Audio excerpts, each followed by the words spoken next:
In the beginning was the Word, and the Word was with God, and the Word was God. The Word became flesh and made his dwelling among us. He made his dwelling among us, which tells us he loves us. God in the flesh comes. But instead of happy birthday, Jesus, it's Merry Christmas. Wait, shouldn't it be Christmas? No, it's Christmas. His name is in it, intrinsic though not explicit.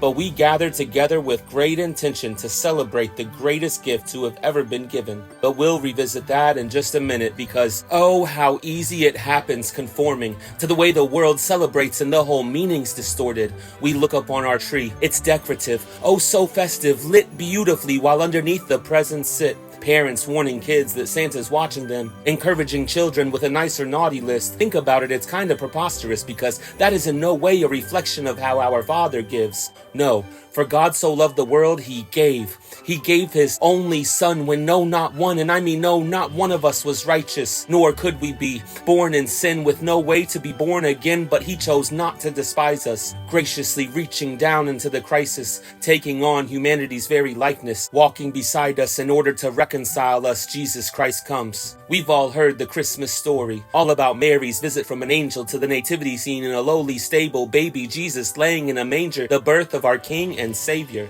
When all of history would change in an instant, behold, a child is born, a son is given, and if we're not careful, we can become numb, and all of a sudden, we're having to remind ourselves that Jesus is the reason for the season, and even that's become cliche, and it's obvious we have to fight to hold fast to Christmas's meaning. Clearly, it's twisted.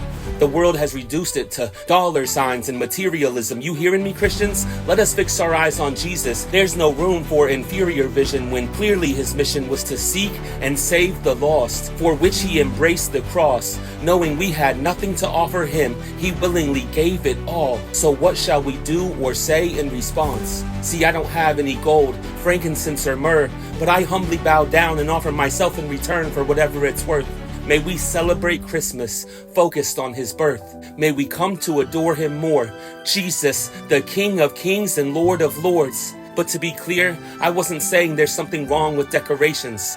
Deck the halls. After all, it's time for celebration. Certainly nothing wrong with giving gifts. We're encouraged to do it.